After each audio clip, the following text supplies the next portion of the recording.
लफ्ज़ है। खाना बदोश यानी कांधे पर घर। जो लोग खूटा गाड़ा, तिरपाल बिछाया, रात गुजारी, सुबह हुई, खंबा उखाड़ा, कांधे पे घर लिया, अगली मंजिल की तरफ रवाना हो गया। फिर जहां शाम हुई, खूटा गाड़ा, चादर तान कर रात गुजारी, फिर अगली मंजिल पे चले गए। हालांकि ये कल्चर आज मायूब माना जाता है, लेकिन सबसे बेहतरीन कल्चर है वो। जिसको 50 करोड़ का घर बनाने की तमन्ना हो, तो उसको 50 करोड़ गुनाहों से गुजरना पड़ता है। उसे झूठ से, फरेब से, हराम कमाइयों से गुजरना पड़ता है, दिमाग जलाना पड़ता है। कभी कभी टेंशन बढ़ा, कर्ज अदा करने के असबाब पैदा न हुए तो जहर खा के मरना पड़ता है। लेकिन जिसका घर कांधे पे हो, खूटा यहाँ है गया, सिंपल सा घर बनाया, रात गुजारी, आगे गया, उसको न जहर खाने की नौबत आती है, न दूसरों के सामने जलील और रुस्वा होने की नौबत आती है, न ही उनका गोरा चेहरा कभी काला होता है, न उनका चेहरा कभी मैला होता है, सदा गुलाब की तरह खिला रहता है। यानी जिनकी तमन्ना जितनी मुख्तसर है, वो उतना ही ज्यादा जिंदगी में खुश रहता है, और जिसकी तमन्नाएं ज्यादा जटिल और पेचीदा होती हैं, उसका चेहरा उतना ही मैला होता है, उसका जिस्म उतनी ही दर्जन बीमारियों से घिरा हुआ होता है। वो खाना बदोश थे अरब के लोग, कांधे पे घर लेके चलते थे, रतीले मैदान में रहते थे, बकरियां चराते थे। लेकिन जब पैगंबर आजम अलैहिस्सलाम के साथ उसने हुस्ने सुलूक किया, उनके पैगाम को दिल से तस्लीम किया, कुरान पाक पढ़ा, उस पर अमल किया और कुरानी पैगाम लेके निकल गए अपने मुल्क से, तो अल्लाह ने किस कदर बुलंदी अता कर दी उन खाना बदोशों को कि ईरान जैसा दुनिया का एक असीमुशान मुल्क अल्लाह ने उनको अता फरमा दिया। यही है कि अल्लाह इस किताब के जरिए बाज लोगों को बुलंद कर देता है। रूम उस जमाने की दो महाशक्तियां थीं आज से 1500 साल पहले, एक तरफ रूम, एक तरफ ईरान। यानी इन दोनों सल्तनतों के जेरे नगी सारी दुनिया थी। आधी दुनिया ईरान के खेमे में, आधी दुनिया रूम के खेमे में। जिस तरह आज से 10-20 साल पहले के जो हालात दुनिया के थे, और आप कह सकते थे कि आधी दुनिया रूस के खेमे में और आधी दुनिया अमेरिका के खेमे में, यही दोनों महाशक्तियां हैं। यही हाल आज से 1500 साल पहले का था। एक तरफ ईरान, एक भाई साहब बैठो बैठो, मोबाइल ऑफ कर दो, मोबाइल ऑफ करो। एक तो तुम सर पे तुमने रुमाल नहीं डाला, टोपी नहीं डाली और नंगे सर आ गए। नंगे सर बैठना भी हराम नहीं है, लेकिन अदब के खिलाफ है। जब मैं गोल्डन टेम्पल अंदर तो नहीं घुसा था, अमृतसर खिताब के लिए गया था, तो जिसका बहुत शोहरा है पूरे इंडिया में, तो उसके दूर से देखने के लिए जब मैं गया तो देखा वहाँ कोई भी सिख या कोई भी विजिटर जो अंदर जाके देखने वाला होता है, वो नंगे सर नहीं था। और हर गेट पर लोग रुमाल बेचने वाले रहते थे। अगर कोई खुद से नहीं खरीदा तो दूसरा सिख उसको रुमाल दे देता था, वो अपने सर पे लिया और तभी अंदर जाना है सर ढांप कर। जिसने अदब, डिसिप्लिन, सिविलाइजेशन, तहजीब, तमद्दुन इस्लाम ने दुनिया को दिया है।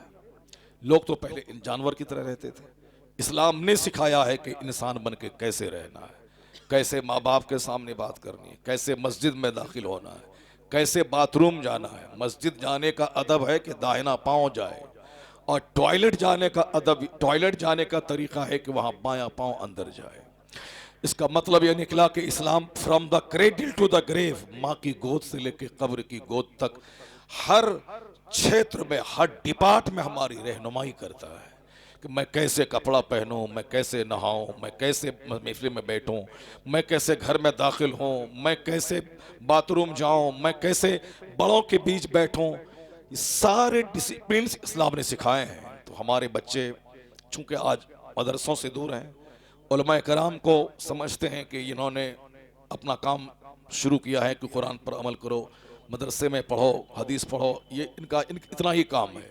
बाकी तरक्की करो, डेवलप करो और साइंस पढ़ो, ये नहीं जानते हैं। इसलिए हमारे बच्चे महफिल में आने का अदब तक नहीं जानते कि महफिल में कैसे जाऊं, मस्जिद में कैसे दाखिल हो जाऊं। इनको सिर्फ नोट चाहिए, चाहे वो मैथ पढ़ के हो, फिजिक्स पढ़ के हो, केमिस्ट्री पढ़ के हो, जैसे भी हो, पैसा तक इनकी रसाई है, आदाब जिंदगी तक रसाई नहीं है। अल्लाह ने आज ये जलील पैसों को, जलीलों को इतना दे दिया कि जो बकरी का चराने वाला था आज अरबों में खेल रहा है, जो नंगे बदन रहता था आज खरबों में खेल रहा है, जिसके पाँव में चप्पल नहीं थी, वो फलकबोस इमारतों में इतरा रहा है। अल्लाह ने जलील सी दुनिया जलीलों को बेतहाशा दे दी। इसलिए दुनिया को देख के कभी अंदाजा न लगाएं कि ये बहुत बड़ा इंसान है। और बुखारी शरीफ की सबसे बड़ी हदीस जो हदीस जिब्रील है, उस हदीस जिब्रील में जिसको मिशकात शरीफ में कोट किया गया है, उसमें लिखा है कि अंतलदल अमतो रब्बतहा, जब आप देखें कि माएँ अपने मालिक को जन्म दे रही है, और जब तुम देखो कि नंगे पांव और नंगे बदन रहने वाले, बकरियां चराने वाले, यततावलून फिल बुनियान, लंबी लंबी इमारतों में इतराएं, तो कयामत का इंतजार करना। इसलिए ये मेयार नहीं है कि किसी के दरवाजे पर BMW कार खड़ी है, ये मेयार नहीं है कि किसी के पास 50 खरब का मकान है, या इज्जत की कसौटी नहीं है कि किसी के पास 5 करोड़ फिक्स डिपॉजिट है। नहीं, अल्लाह सच्चा, हुजूर सच्चे, हुजूर की बात सच्ची। हुजूर फरमाते हैं ये कयामत की निशानी है कि नंगे बदन बकरी चराने वाला, नंगे पांव रहने वाला, लंबी लंबी ऊंची इमारतों में इतराएंगे। ये कयामत की निशानियां हैं। तो कयामत की जब ये निशानी है, इसका मतलब है कि माल का बढ़ जाना ये खूबी की बात नहीं है, बल्कि कयामत के करीब बुराइयां शबाब पे आ जाएंगी, इल्म उठ जाएगा, शराब पानी से ज्यादा लोग पीने लगेंगे, जिनाकारी जाहिर हो जाएगी, यहां तक कि हर गली कूचे में जिना को लोग फैशन बना लेंगे। जिसको आजकल लोग नंगे सर चलने को, चुस्त जींस टी शर्ट पहनने को, कांधे पे हाथ रख के चलने को फैशन का हिस्सा बना लिया है, उसी तरह 10-20 साल के बाद जब सोचने का मेयार गिर जाएगा, तो जिनाकारी आदमी की जिंदगी में फैशन बन के दाखिल हो जाएगी। लोग चाय की दुकान पे वो करेंगे, कोई बोलने वाला ना होगा, टोकने वाला ना होगा। क्यों? वो हमारी संस्कृति का एक हिस्सा बन चुका होगा। जैसे आज की तारीख में गुटखा, आज की तारीख में सिगरेट, आज की तारीख में बेपर्दगी, आज की तारीख में बेहयाई, आज की तारीख में 24 घंटे मोबाइल के स्क्रीन पे गंदी तस्वीरों का देखना, ये मेरी तहजीब का हिस्सा बन चुका है। उसी तरह 10-20 साल के बाद पान की दुकान, चाय की दुकान, फ्लाइट में, ट्रेन में, कार में, बस अड्डे पे रास्ता चलते ज़िना होगा, कोई बोलने वाला ना होगा। क्यों? इसलिए कि वह आदमी की जिंदगी का एक हिस्सा बन चुका होगा। लोगों की सोच इतनी गिर जाएगी, अगर कोई 10-20 आदमी के सामने ज़िना कर रहा होगा, तो अगर कोई बोल दिया कि इसको पर्दे के पीछे कर लेते, वो उस जमाने का सिद्दीक होगा, वलियों का सरदार होगा। तो आप समझ सकते हैं कि इतना बोलने वाला के पर्दे के पीछे कर लेते तो वह सिद्दीक के वक्त होगा। तो फिर आम लोगों की सोच ये होगी, कोई उसको बुरा कहने वाला नहीं रह जाएगा। उसी तरीके से आज दौलतों को लोग इज्जत का मेयार समझते हैं। नहीं, मुस्तफ़ा जान रहमत ने क्या फरमाया कि दौलतें इतनी सस्ती हो जाएंगी कि नंगे बदन फलकबोस इमारतों में इतराएंगे। तो मेयार क्या है इज्जत का? मेयार तकवा है, मेयार अदब है, मेयार अखलाक है। अगर किसी टूटी दीवार में और कच्ची दीवार में कोई बाअखलाक, सिविलाइज्ड, डिसिप्लिन, मुहज्जब आदमी रहता हो, तो अरबों के मकान में रहने वाले बदअखलाक से करोड़ों गुना ये आदमी बेहतर है। वाह वाह वाह, ये मेयार जिंदगी है, ये मेयार तकबीर, नारे रिसालत, सुभान अल्लाह। तो इस्लाम आदाब से बहस करता है, इस्लाम स्टैंडर्ड ऑफ लिविंग से बहस करता है। इस्लाम हमें ह्यूमैनिटी, मोरालिटी से सजने संवरने का पैगाम देता है। इसलिए एक मोमिन जो किराए के घर में रहता हो, वो अमेरिका के जो बाइडेन जैसे बड़े अरबपति लोगों से करोड़ों गुना बेहतर होता है, जिनके सीने में अल्लाह पर विश्वास और जिनके सीने में कुरान करीम की दौलत है, और जिनके पास खरबों की दौलत है, अगर ईमान नहीं है, इनके सामने उसका मर्तबा बिल्कुल हेच है। अगर यकीन नहीं आए तो आप ही अंदाजा कर लें, अगर आपके सामने बंबई का एक बहुत बड़ा लैंडलॉर्ड, बहुत बड़ा कैपिटलिस्ट जो खरबों में खेलता है, वो आपके इस मोहल्ले के रिक्शा चालक को इतना कह दे कि मेरे दरवाजे पे 10 करोड़ की जागवार कंपनी की कार है, वो मैं तुझे दे दूंगा, तुम जो ठेला पे लहसुन, प्याज और केला बेचता है, इससे तुझको नजात मिल जाएगी, मेरी कार तुम ले लो। और सिर्फ इतनी सी मेरी छोटी सी शर्त है कि मेरे घर में चांदी का एक छोटा सा बुत है, उसके सामने हाथ जोड़कर खड़े हो जाओ, उनको सजदा कर लो, ये 10 करोड़ की जागवार कंपनी की कार मैं तुझको दे दूंगा। अगर ये रिक्शा चालक जो हल्दी बेचकर 500 रुपए कमाकर बाल बच्चों को पालता है, इनके सीने में ईमान है, ये क्या बोलेगा, मैं तुम्हारी इस पेशकश पे थूक देता हूं मगर मैं ईमान का सौदा नहीं करूंगा। ये है वह दौलत जो ईमान की दौलत अल्लाह ने आपको दी है। वह दौलत से महरूम है बहुत सारे करोड़ों लोग, उनके पास खरबों की जायदाद है, मगर ये दौलत नहीं है जो दौलत अल्लाह ने आपको दी है। जिस दिन आपकी नजर इस पे रहेगी कि अल्लाह ने आपको खिनजीर खोर नहीं बनाया, अल्लाह ने आपको बुत परस्त नहीं बनाया, अल्लाह ने आपको इंसान और मुस्तफ़ा का गुलाम बनाया, जिससे करोड़ों दानिश्वर, करोड़ों साइंटिस्ट महरूम हैं जिस दौलत से, वो दौलत अल्लाह ने आपको दी। नजर इस नेमत पे रहेगी, कभी मकान और गाड़ी के न होने का शिकवा न होगा। लोग यही कहेंगे कि काश मैं आग पे भी सजदा करूं तो फिर भी इस नेमत का शुक्र मुझसे अदा न हो पाएगा। चूंकि करोड़ों लोग हैं जिसके पास खरबों की दौलत है, ईमान नहीं है। मरने के बाद फिनारे जहन्नम खालिदीन अबदा, हमेशा के लिए जहन्नम की आग में चलेंगे। वो नहीं देखा जाएगा कि वहां के आप प्रधानमंत्री थे, नहीं देखा जाएगा कि आप वहां प्रेसिडेंट थे, नहीं पूछा जाएगा कि आप वहां डिस्ट्रिक्ट मजिस्ट्रेट या सुपरिंटेंडेंट ऑफ पुलिस थे आप, नहीं, वहां ईमान देखा जाएगा। जिसके पास ईमान है कयामत के दिन उसी की कदर है, उसके अलावा और किसी की कोई कदर नहीं है। तो ईमान अगर किसी जूता चप्पल सीने वाले के पास मौजूद है, वह एक अल्लाह को मानता है, एक मुस्तफ़ा जान रहमत का वह गुलाम है, कुरान पाक पर उसका ईमान है, अगर वह चप्पल यहां सीता हो यहां जलील है, लेकिन दुनिया में रहना ही उसे कितने दिन तक है, 100 साल, 60, 70, 80, 100 साल, ये अल्लाह के नजदीक एक सेकंड है। तो एक सेकंड ईमान बचाने के लिए वह जूता चप्पल सी के ईमान बचा ले।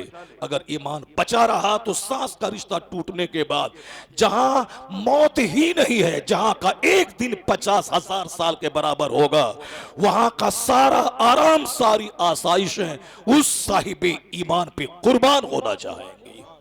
इसलिए नजर अगर आखिरत पर है तो दुनिया की गरीबी का कोई शिकवा नहीं। अगर नजर वहां से हटी तो फिर आदमी 5 पैसे की खातिर वह चोरी भी करता है, डकैती भी करता है, वह सूद भी खाता है, वह हराम कमाई को हलाल पे तरजीह देता है। नजर आखिरत से हटने के बाद ही ये सारे कारनामे अंजाम दिए जाते हैं। दूसरों की दौलतों को ललचाई निगाह से देखी जाती है। इस्लाम इसी सोच को बदलने वाला मजहब है। इस्लाम इसी मानसिकता को परिवर्तित करने वाला मजहब है, और यही सबसे बड़ी बात है। सोच अगर बदल गई आदमी की तो आदमी बदल जाता है, अगर सोच नहीं बदली तो आदमी जहां था वहीं का वहीं रह जाता है। अभी हमारे बिहार की बात है, जरा ठहर के एक बात मैं कह दूं, वहां पे शराब पे पाबंदी है कई सालों से, लेकिन चोरी छुपे शराब लोग पी रहे हैं, यहां तक कि जहरीली शराब पीकर कई सौ लोग मर गए। तो अब वहां की गवर्नमेंट कहती है कि मैंने तो पुलिस को हर चौक चौराहे पे, हर सरहदी जगहों पे मैंने खड़ा कर दिया ताकि बाहर से शराब अंदर ना घुसे। उत्तर प्रदेश की सरहद पे, झारखंड की सरहद पे, नेपाल की सरहद पे, वेस्ट बंगाल की सरहद पे, जहां जहां से बिहार की सरहदें मिलती हैं, मैंने अपने लोगों को खड़ा कर दिया। पुलिस वालों से कह दिया कि सख्ती से निपटा जाए शराब का कारोबार करने वालों से। मैंने उसको जेल में डाल दिया, मैंने उसकी गाड़ी जब्त कर ली, लेकिन उसके बावजूद लोग चोरी छुपे शराब को नहीं छोड़ा और जहरीली शराब पी पी के लोग मर रहे हैं। अब मुझको पुलिस की मौजूदगी में अपना हदफ में नहीं पाया, अपने निशाने पर मैं नहीं पहुंच पाया। आर्मी है, कोर्ट है, जुडिशरी है, एडमिनिस्ट्रेशन है, सब कुछ रहने के बावजूद मैं जो चाहता था वहां का चीफ मिनिस्टर कहता मुझको हासिल नहीं हुआ। मैं चाहता था शराब मुक्त बिहार, कि पुलिस वाले भी ना पिए और एडमिनिस्ट्रेटिव सर्विस में जो लोग हैं वो लोग भी ना पिए और आम जनता भी ना पिए, मगर लोग चोरी छुपे पी रहे हैं। अब बताना पड़ेगा कि डंडे से जो काम नहीं निकल पाया उस काम को हासिल करने के लिए अब मुझे पब्लिक के बीच में जाना होगा। लोगों की मानसिकता बदलनी होगी, सोच बदलनी होगी कि आपका नुकसान इसमें क्या है, आपके इसके छोड़ने में आपका फायदा क्या है।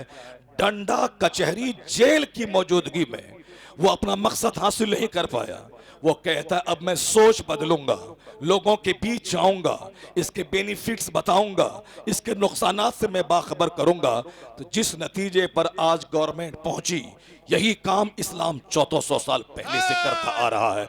जुमा का खिताब वही मानसिकता को बदलता है, ईदैन की तकरीरें उसी सोच को बदलती है, सीरत के जलसों का खिताब उसी सोच को बदलता है। अगर सोच बदल गई, ना रहे कचहरी, ना रहे कोर्ट, ना रहे जज, ना रहे आर्मी, अगर अल्लाह का डर दिल में पैदा हो गया, वह देहात में रहेगा तो भी गुनाह से बचेगा, वह वाशिंगटन डीसी के 5 स्टार होटल में रहेगा तो भी गुनाहों से बचेगा।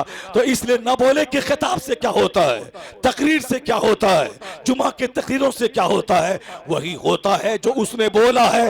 यानी तकरीरों से सोच बदलती है, मानसिकता बदलती है, नजरिया बदल गया तो आदमी की जिंदगी में इनकलाब पैदा हो जाता है। वाह वाह वाह। इसलिए मज़हब इस्लाम ने हर जुमा के दिन खिताब को शर्त करार दे दिया। यानी जिस तरह बगैर वज़ू के नमाज नहीं होती है, उसी तरह जुमा के खुतबे के बगैर जुमा की नमाज नहीं होती है। 5 वक्त की नमाजें हो जाएंगी खेत में, खलियान में, एयरपोर्ट पे, रेलवे स्टेशन पे, घर में, लेकिन जुमा की नमाज हर जगह नहीं होती है। जुमा की नमाज के लिए जमात ज़रूरी है, जुमा की नमाज के लिए खुतबा ज़रूरी है। वो खुतबा चाहे 2 मिनट का हो या 2 घंटे का हो, लेकिन वो खुतबा ज़रूरी है। उसके बगैर जुमा की नमाज ही नहीं है। जैसे बगैर वज़ू के नमाज नहीं, उसी तरह बगैर खुतबा जुमा के जुमा की नमाज नहीं। क्यों? इसलिए कि अल्लाह ने बंदों को पैदा किया है। अल्लाह को मालूम है कि बंदों की सोच, बंदों का दिमाग किस कदर हवाओं के चलने की तरह उड़ता उलटता पुलटता रहता है। अभी यहाँ बैठे हैं, आखिरत का जिक्र हो रहा, लगता है कि अब मुझको जन्नती बन जाना चाहिए, आखिरत रुखी इंसान बन जाना चाहिए। लेकिन जैसे यहाँ से निकल के घर गए, बीवी बाल बच्चों में रहा, हाथ में रिमोट, सामने टेलीविज़न आया, और जैसे दोस्तों से चाय की दुकान पे कल मुलाकात हुई, तो जो असर यहाँ अभी था रहेगा, ये असर वहाँ जाने से धीरे धीरे कम होता चला जाएगा।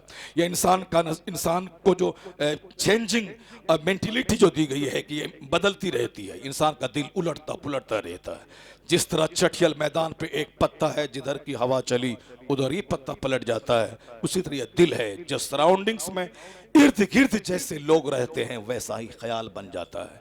चोरों के बीच 10 दिन रहे तो चोरी का तस्वुर पैदा होता है, डकैतों के बीच आदमी रहे तो आदमी डकैत बनने लगता है, खिलाड़ी के बीच में रहे तो आदमी को क्रिकेट और फुटबॉल का जुनून चढ़ जाता है।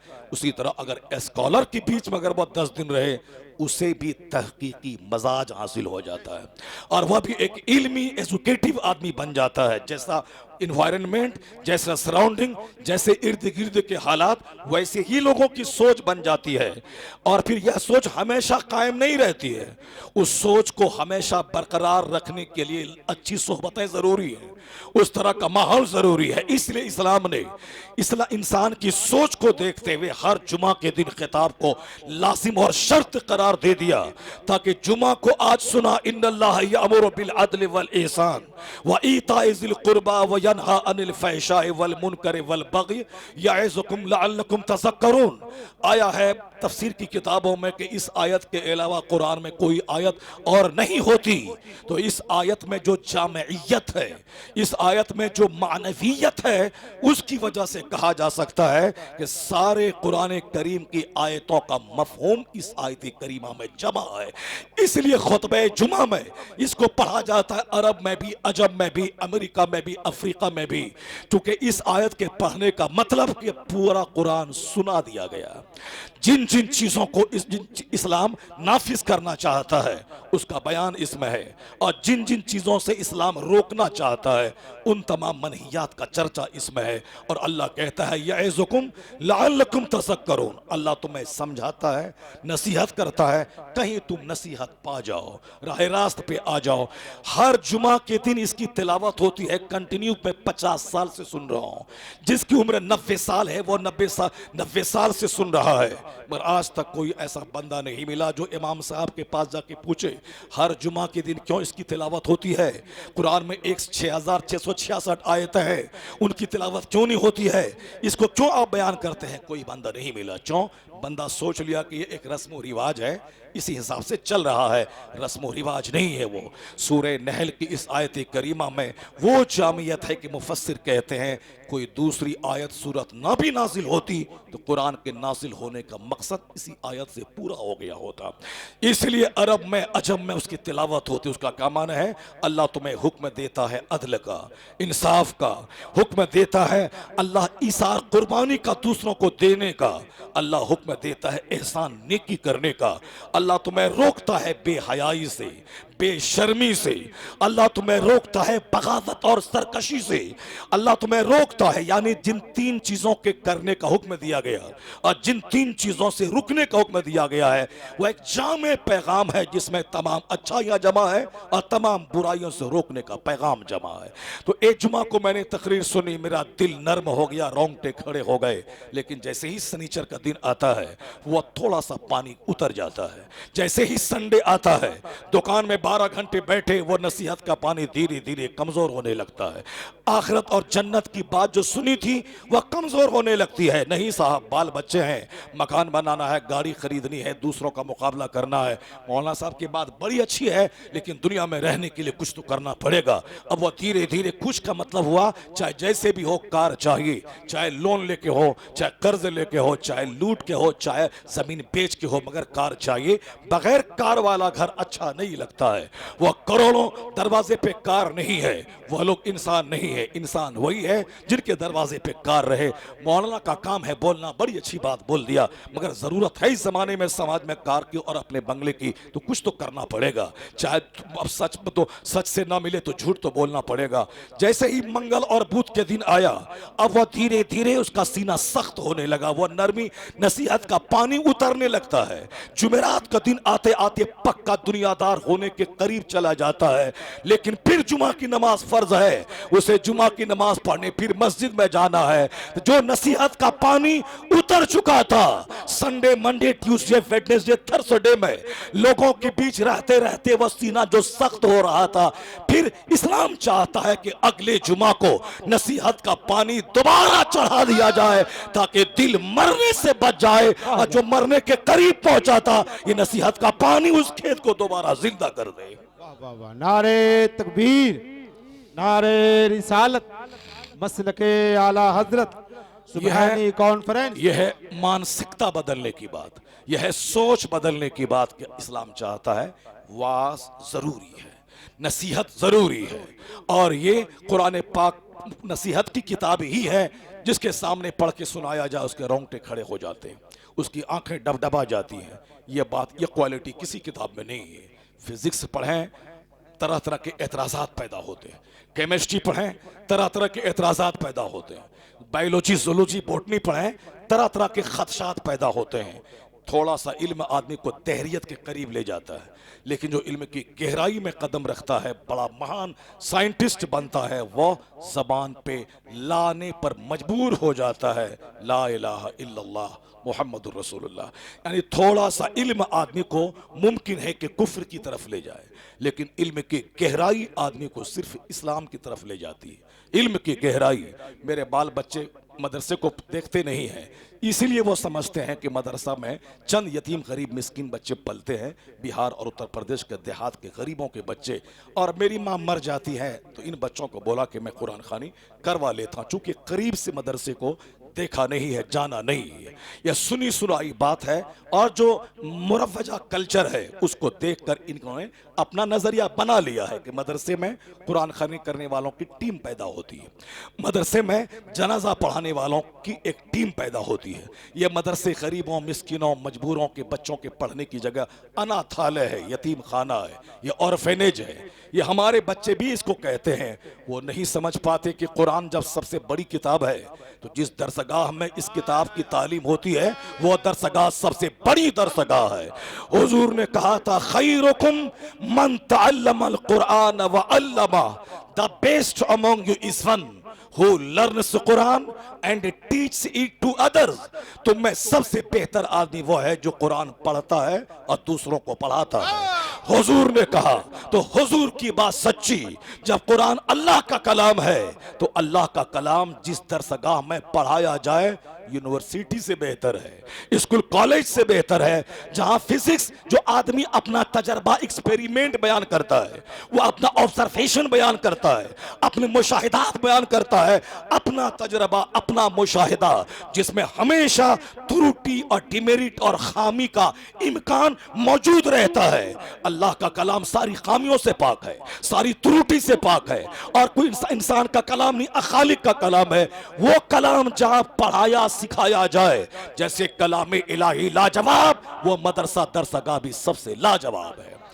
लेकिन चूंकि हमारे बच्चे, हमारे समाज के मुस्लिम नौजवान, हमारे लोग दूर से जाहिरी शक्ल को देखते हैं कि यहां मौलवी मस्जिद में नमाज पढ़ाएगा, यहाँ का पढ़ा बच्चा सूर्य बकरा पढ़ के मेरी दुकान में से भूत भगाएगा, यहाँ का बच्चा 40 दिन मेरे नए घर में सूर्य बकरा पढ़ के जिन्नात, शरीर किस्म के जिन्नात को भगाएगा, जादू टोना सिफली के असरात बद से मेरे घर को बचाएगा।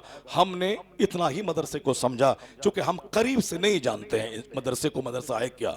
लेकिन मैं आप चौंक जाएंगे, जो मेरी तकरीर का उन्वान है, आज सबर के साथ आप बैठे रहे, मैं सिर्फ 3 या 4 आयत कुरान से पढ़ूंगा, और उसका जो आज पूरी दुनिया में जो असर है, धमक है, और जो वैज्ञानिकों ने उसके सोचने के बाद जो वहां से उन्होंने रोशनी हासिल की है, उस पे मैं खिताब करूंगा। मगर पहले मैं एक मानसिकता, एक सोच, एक दिमाग बना दूं कि हमारी सोच कैसी है और यूरोप के दानिश्वर क्या सोचते हैं।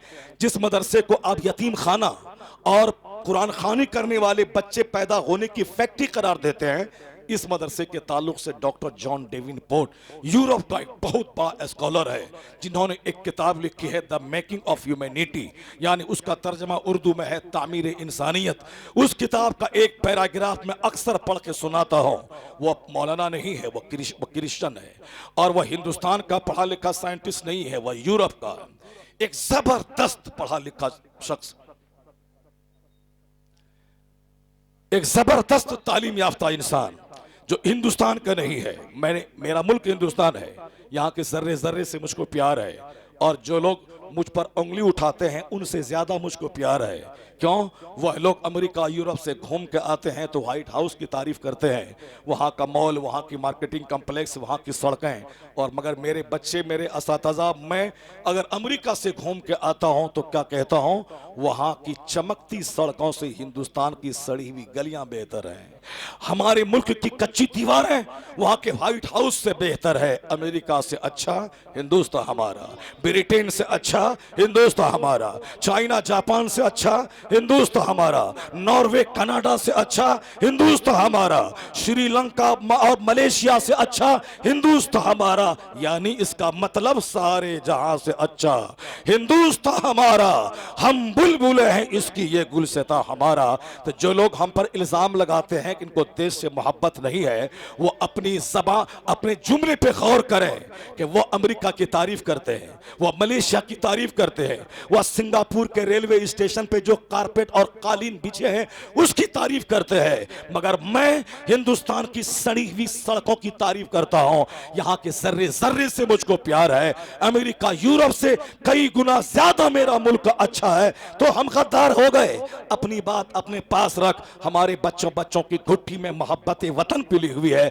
हम यहाँ के वफादार हैं, गद्दार नहीं है। अगर कोई झूठा झूठ बोले तो अपना मुंह लेके वो रहे, हमें उससे सनद लेने की कोई जरूरत नहीं है। मैं ये जानता हूं कि पूरी दुनिया को अल्लाह ने पैदा किया है, मगर हम हिंदुस्तान में पैदा हुए हैं। जहां तक नजरिया है आलमी नजरिया, वह तो दुनिया के सारे इंसान आपस में भाई भाई हैं। जिस तरह अभी मोदी जी ने G20 वाली जो मीटिंग होने वाली है, उसमें उन्होंने एक नारा पूरे हिंदुस्तान की हर स्टेशन और हर एयरपोर्ट पे है, वन अर्थ वन फैमिली। ये कहते पूरी जमीन एक है और सारे इंसान एक फैमिली के मेंबर है। One earth one family. अगर यकीन नहीं आए तो आप airport, railway station, bus stop पे G20 वाले उस एडवर्टीजमेंट को आप पढ़ सकते हैं। वन अर्थ वन फैमिली, एक जमीन और एक परिवार। यही बात तो डॉक्टर इकबाल ने कही थी जो आप कह रहे हैं कि चीनो अरब हमारा, हिंदुस्तान हमारा, मुस्लिम है हम, वतन है सारा जहां हमारा। ये बहसते मुस्लिम सारा जहां हमारा है। और मगर बहैसियत हिंदुस्तानी सारे जहां से अच्छा हिंदुस्तान हमारा, हम बुलबुले हैं इसकी ये गुलसिता हमारा। तो नजरिया दोनों है, जैसे आपने बोला मेरा मुल्क, पाकिस्तान आंख दिखलाएगा, आंख फोड़ डालेंगे, ये मेरा मुल्क, मगर इससे ऊपर उठ के आपने कहा वन अर्थ वन फैमिली। उसी तरह इकबाल साहब ने भी कहा ऊपर उठकर बहैसियत मुस्लिम के चीनो अरब हमारा, हिंदुस्तान हमारा, मुस्लिम है हम, वतन है सारा जहां हमारा। और बहैसियत हिंदुस्तानी बोला अमेरिका से अच्छा हिंदुस्तान हमारा, चाइना से अच्छा हिंदुस्तान हमारा, यानी सारे जहां से अच्छा हिंदुस्तान हमारा। हैसियतें दोनों अलग अलग है। अगर वही बात मैं करता हूं तो कुछ लुच्चे किस्म के लोग उसको लेके उड़ने लगते हैं। अब जरा गौर से सुनिए, इधर अगर मैं उलझ गया तो जो असल उन्वान मेरा है वो तिश्ने तकमील रह जाएगा।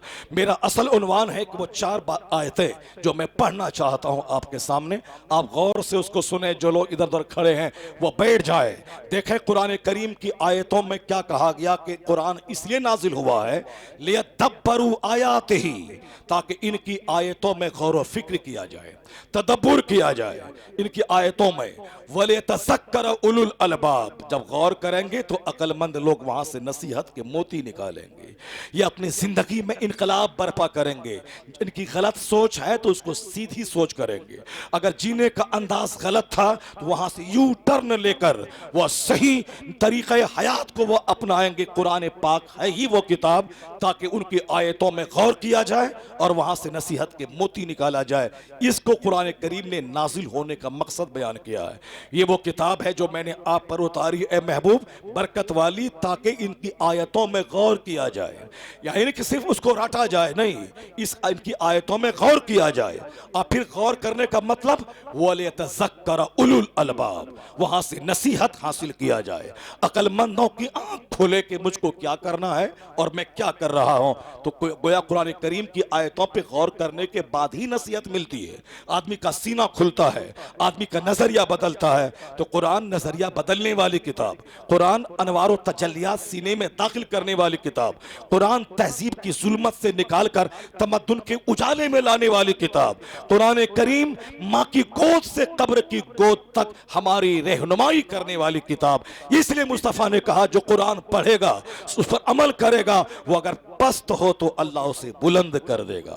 और अगर जो कुरान से अच्छा सलूक नहीं करेगा, वो अगर अबू जहल जैसा गोरा क्यों ना हो, वह कुरैश का सरदार क्यों ना हो, वह कुरान नहीं पढ़ा, नहीं माना, तो अल्लाह ने अबू लहब को जिल्लत की बीमारी देकर उनके बच्चों के हाथों पूरी मौत मरवाया। और अल्लाह ने 2 बच्चों के हाथों अबू जहल जैसे कुरैश के सरदार को मैदानी बद्र में जिल्लत की मौत मारा। जो सरदार थे जलील हो गए और जो बकरी चराने वाले थे वह ईरान और रूम के बादशाह बन गए। यही है जो कुरान पढ़ेगा, अगर वह कमजोर हो तो अल्लाह उसे ताकतवर और बलवान बना देगा। तो कुरान पाक से भूत भगाने वाली किताब नहीं, कुरान पाक बाजुओं को ताकत देने वाली किताब है। अब चूंकि हम लोग उसको समझते ही नहीं है, मौलाना, मौलवी, यतीम, मिस्कीन, गरीब, बेचारा, ये साहब मिस्कीन है, बेकस है, बेचारा है, यही मदरसे में इसका ग्रोह तैयार होता है। लेकिन यूरोप का दानिश्वर जॉन डेवनपोर्ट क्या कहता है उसको गौर से सुनिए। उसी तनाजुर में 3-4 आयतों का तर्जमा और तशरीह, और बीच बीच में अगर कोई इस्लाही बातें आती चली गई उसको भी आप गौर से सुनते चले जाएंगे। अब जरा देखें कि मेरी तकरीर इस पे मरकूज रहेगी कि जॉन डेवनपोर्ट ने ये क्यों कहा, मैं क्या कहता हूँ, मुसलमान क्या बोलते हैं, हमारे लोग क्या कहते हैं, वह क्रिश्चियन क्या बोलता है। वो कहता है it must be owned that all the knowledge whether of physics or astronomy or astrology or mathematics which flourished in Europe from the 10th century was originally derived from the Arabian schools, and the Spanish Saracen may be looked upon as the father of European philosophy. John Davenport क्या कहते हैं, पीछे कौन आ लग रहा भाई, बदतमीजी की इंतहा हो गई। यहाँ तो गैर मुस्लिम हिंदू लोग मस्जिद के दरवाजे पे डीजे बंद कर देते हैं, मदरसे के सामने से गुजरते हुए वो आवाज बंद कर लेते, मगर मुसलमानों के बच्चे इस कदर बेहया, बेशरम, बदतमीज, बदअखलाक, इस कदर घटिया हो गए कि जब जानते हैं कुरान का चर्चा हो रहा है मगर वो गुफ्तगू करना, चिल्लाना, महफिल का अदब नहीं करना, बंदरों की तरह पैदा होना और जलील बन के कीड़े मकोड़े खा पी के जिल्लत की मौत मर के दुनिया से जाकर जहन्नम की आग की खुराक बन जाना, यही इन जलीलों ने सीखा है। चाहे जिंदगी जैसे गुजारे, बस पैसा, दुकान खोलना, पैसा कमाना, खाना पीना, गुटखा खाना, ताड़ी पीना, शराब पीना, मदरसा, मस्जिद, आलिम, मौलाना सबका मजाक उड़ाना, इसी तरह जलील मौत मर के दुनिया से चला जाना। इन्हीं जलीलों को हमारे माँ बाप ने पैदा किया है। बल्कि मुसलमान गरीब रहता है, उसकी दीवारें मकान की टूटी रहती है, पर अखलाक का इतना धनी रहता है कि काफिर इसको देखकर जीने का सलीका सीखता है। ये वो कौम है, मगर मदरसों से दूरी, मस्जिदों से दूरी, कुरान पाक की तालीम से दूरी और 24 घंटे गुटखा खा के मोबाइल से करीब रहने की वजह से मेरे कुछ बच्चे जानवर और कुत्तों से बदतर हो गए। यानी उसकी जिंदगी उसके नजदीक कुछ नहीं है। जुमा आए, ईदैन आए, नमाज का की अजान हो, कुछ उनको सिर्फ पैसा चाहिए। जैसे कुत्ते की नजर हर वक्त हड्डी पे रहती है, उसी तरह इन जलीलों की नजर हर वक्त पैसे पे रहती है। अल्लाह तबारक व तआला हमारे बाल बच्चों को दौलत न दे, अखलाक और इल्म दीन की नेमतों से अल्लाह माला माल फरमाए। जरा गौर से सुने कि जॉन डेवनपोर्ट ने क्या कहा। वो कहते हैं कि ये जो कुछ आज साइंसी तहकीकात की रोशनी में जो कुछ दुनिया में नई नई चीजें वजूद में आ रही हैं, ये जो कहा जाता है कि इल्म तबइयात, इल्म कीमिया, इल्म नुजूम, इल्म फल्कियात यानी physics, chemistry, biology, math, astronomy, astrology की वजह से ये साइंसी तरक्कियां हुई हैं। हमारे घर में जहां भी आप घर में बैठ जाएं, एक तरफ टेलीविजन, एक तरफ कंप्यूटर, एक तरफ लैपटॉप, एक तरफ साहब क्या है कि ग्राइंडर, एक तरफ वॉशिंग मशीन, एक तरफ फ्रिज, यानी मेरा पूरा घर इलेक्ट्रॉनिक गुड्स का एक जंगल बना हुआ है। चाहे इंस्टॉलमेंट पे हो, कर्ज लेके हो, उनके प्रोफेसर साहब के घर में है, वो 2.5 लाख महीना कमाते हैं, उनके घर में 30,000 रुपए के फ्रिज है, वो 2.5 लाख महीना कमाते हैं, प्रोफेसर हैं, वो उन्होंने ले लिया। मेरी आमदनी 10,000 रुपए माहाना है, मैं कहां से लाऊं? नहीं, वो कमाता है तो क्या हुआ, मुझको भी अपने घर में फ्रिज लाके दिखा देना है। वो प्रोफेसर साहब हैं, अलीगढ़ में पढ़ाते हैं, 5 लाख महीना कमाते हैं, उनके घर में 5 लाख रुपए का सोफा है। वो प्रोफेसर है तो क्या वो मुझको भी लाके दिखला देना है? मेरी आमदनी 25,000 माहाना है, मगर मैंने ले लिया 5 लाख का सोफा इंस्टॉलमेंट पे, किस्त पे ले लिया। माहाना आमदनी 25,000 रुपए और हर महीने 5,000 गाड़ी वाले को, 5,000 फ्रिज वाले को, 5,000 सोफा वाले को, यानी हाथ सूखा फकीर भूखा। महीना खत्म हो गया, अब ये फकीर भूखा है, अब ये कर्ज के बोझ में दबा से दबा जाता है। यही है मुकाबला करना। मुकाबला अगर दौलत की करोगे तो दौलत की कोई इंतहा नहीं है, उसका मुकाबला हो ही नहीं कर पाएगा। किसी के सामने अल्टो है, उसके आगे वाले दरवाजे पे स्विफ्ट है, उसके आगे वाले दरवाजे पर साहब स्कॉर्पियो है, उसके आगे वाले दरवाजे पर फॉर्च्यूनर है, उसके आगे ऑडी कंपनी की कार है, उसके आगे BMW कार है, उसके आगे जागवार कंपनी की कार है, और उसके आगे बंबई में 100 करोड़ रुपए की कार है जो अमेरिका से चल के आई। मुकेश अंबानी की बीवी नीता अंबानी ने खरीदी है 100 करोड़ रुपए की कार, 1 अरब रुपए की कार आई है। मुकाबला कर पाएंगे आप? आल्टो खरीदेंगे, सामने वाला फिर स्विफ्ट ले आएगा, आप क्या करेंगे? आप स्विफ्ट खरीदेंगे, सामने वाला फॉर्च्यूनर लेके आएगा, क्या करेंगे? मुकाबला करेंगे। तो इसी तरह सारी जिंदगी चेहरा सूखता रहेगा। उसका एक इलाज है जो मुस्तफा ने बताया है। आज अमेरिका के बच्चे जब जहर खाने लगे, मेरे पास ऊडी नहीं है, मेरा जिंदा रहना फजूल है, अब मैं जहर खा के मर रहा हूं। हिंदुस्तान के लोग जब खुदकुशी फांसी के फंदे पे लटक गए, सामने वाले के पास 50 करोड़ का बंगला, 25 लाख की कार, मैं किसी काबिल नहीं, तो डिप्रेशन का मरीज हुआ, फालिज का हमला हुआ, उसी तरह से वो मरता चला गया। तब गवर्नमेंट आज कहती है कि ये मुकाबला मार देगा, मेरी नस्लों को छीन लेगा। आप कहते हैं दानिश्वर सेटिस्फैक्शन, यानी पेशेंस, धैर्य रखिए, सब्र कीजिए, अपनी जिंदगी से सेटिस्फाइड रहिए, जो आपकी आमदनी है उसी हिसाब से आप जिंदगी गुजारिए। दूसरों को देखकर अपनी जिंदगी को तबाह मत कीजिए, ऊपर वाले को मत देखिए, वरना ऊपर की कोई हद नहीं है, तो आप तबाह हो जाएंगे। Be satisfied, be happy, be simple, be merry, यानी सिंपल रहे, खुश रहे, सेटिस्फाइड रहे, खुश रहे, सब्र से काम ले, आप बादशाह बन जाएंगे।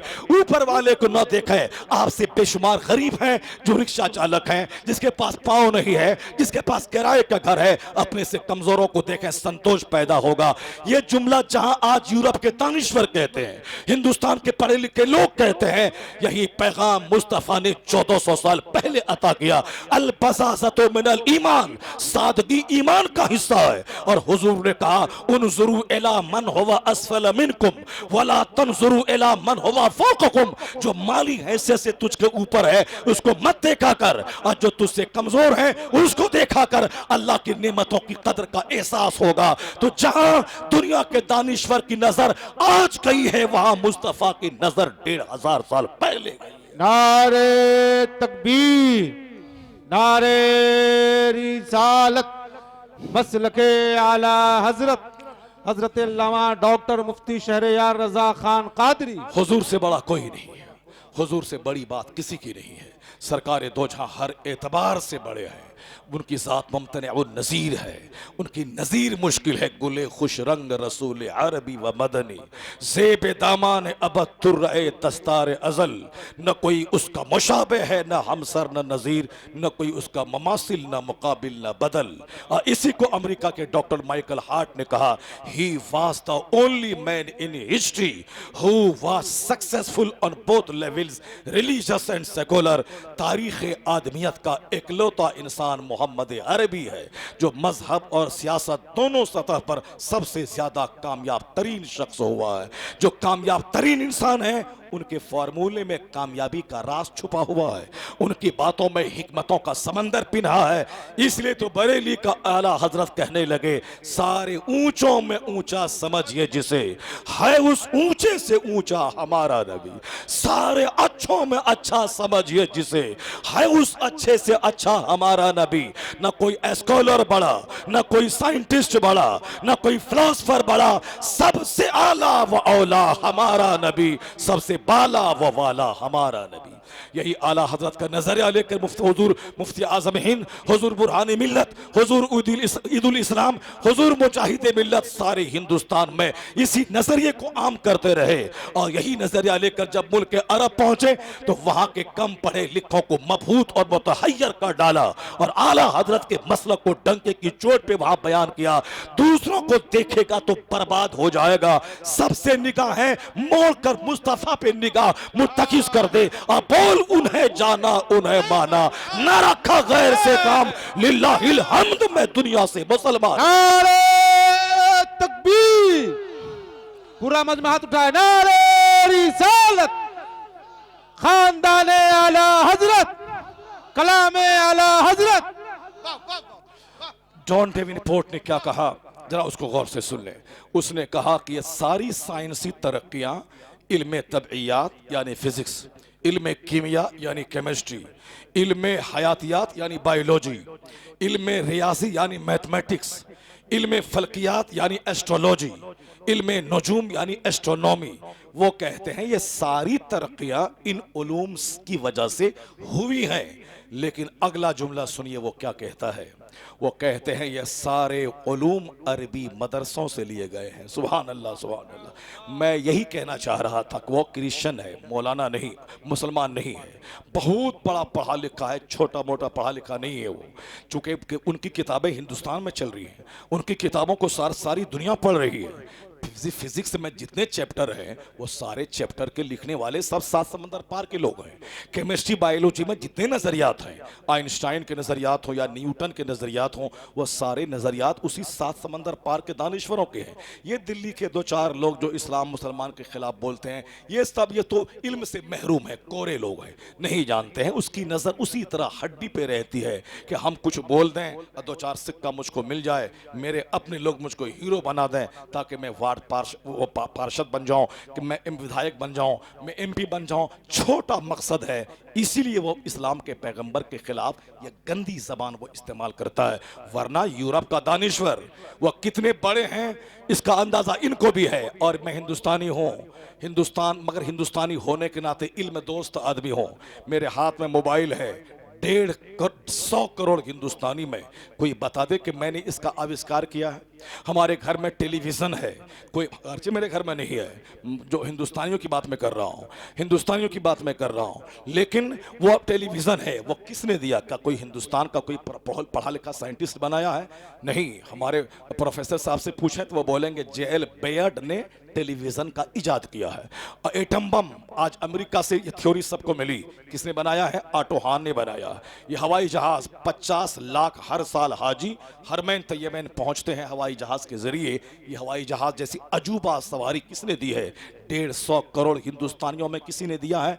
नहीं नहीं, इसे एहसास ही नहीं कि मैं कितना कमजोर हूं, क्योंकि हिंदुस्तानियों का दिमाग कैसा होता है, सिवाय हसद के, जलन के, निगेटिव के, टांग खींचने के, गीबत करने के, गुटखा खा के, ट्रेन प्लेन सबको गंदा कर देने के, अब पान खा खा करके इलाहाबाद की सारी सड़कों को पान की पिरकी से भर देने के, और दिल्ली की सड़कों को साफ गुटके से भर देने के, इसके अलावा और है ही क्या? सिर्फ झूठ बोलना, बकवास करना, निगेटिव सोच रखना। कोई ऐसा है हिंदुस्तानी जो सारी आबादी से कट के तन्हाई में बंद होके एक अजूबा चीज दुनिया को दे दे, ताकि मैं मर भी जाऊं तो करोड़ों आदमी इसका इस्तेमाल करे? वो तो अमेरिका का 2 भाई था, डॉक्टर राइट ब्रदर्स, जिसने दिमाग जला के हवाई जहाज का फॉर्मूला दिया।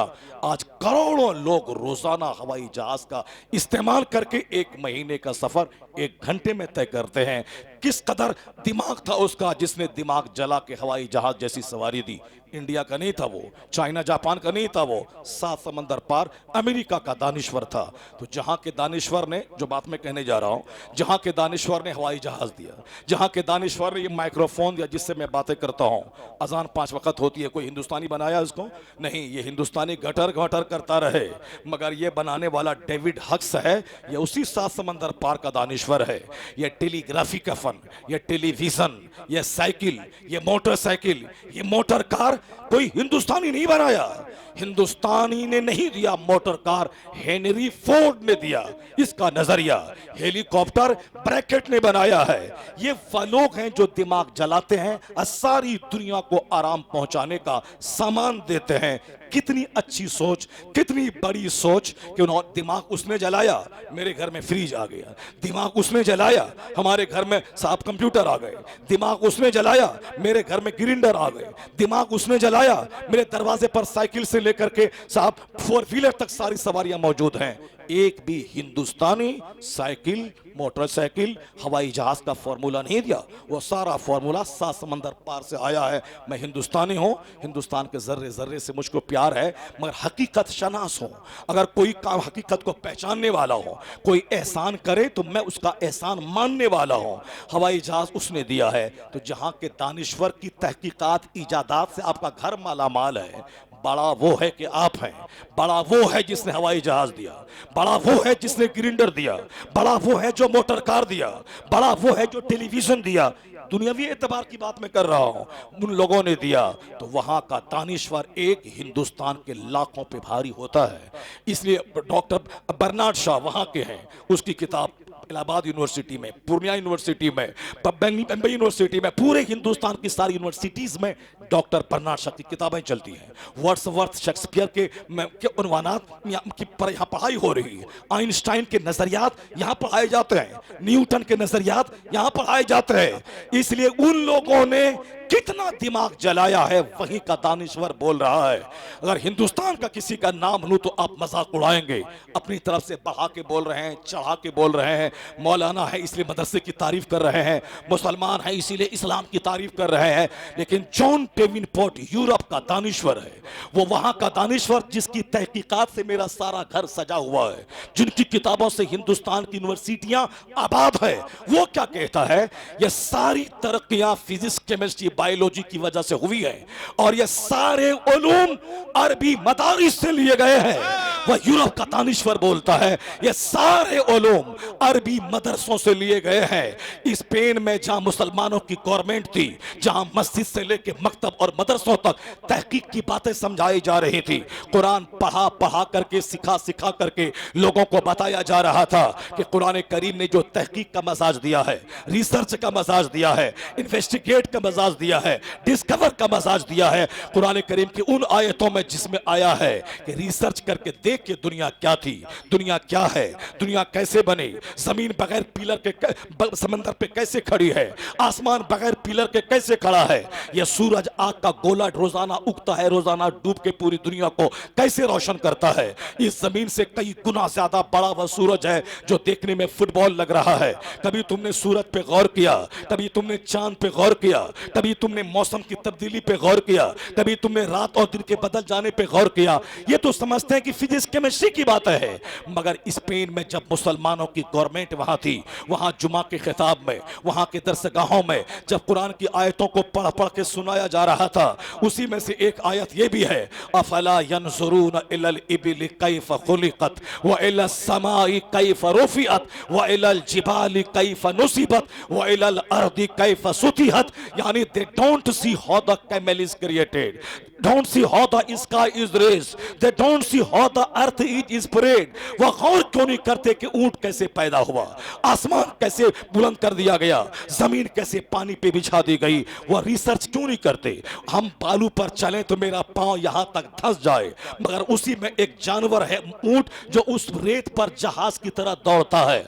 अशरफुल मखलूकात है यह इंसान, सारी मखलूकात में अशरफ है, यह सुपीरियर है, मगर इसका पांव रेत में धंस जाता है। पर ऊंट जानवर है, वो हवाई जहाज की तरह दौड़ता है। तुमने कभी इस क्वालिटी पे गौर किया कि तुम अशरफुल मखलूकात 10 कदम चलो तो धंस जाओ और वो उस बालू पे दौड़ता है। कौन है जो उस जानवर को हवाई जहाज के स्पीड से उस रतीले मैदान में चलने की क्वालिटी अता कर दी। तुम अगर रेगिस्तान में चलो 5 घंटे पानी ना मिले तो मर जाओ। तुम अपने पेट में 10 दिन का पानी जमा करके नहीं चल सकते। अशरफुल मखलूकात हो तुम। रेगिस्तान और कटीली संगला राहों पे चलो, अगर वहां पानी नहीं मिले और पानी ऊपर से अगर आपने स्टॉक करके नहीं चला थैले में तो आप मर जाएंगे, चूंकि वहां तालाब, वहां चापाकल, वहां पानी कम होते हैं रेगिस्तान में। दूर दराज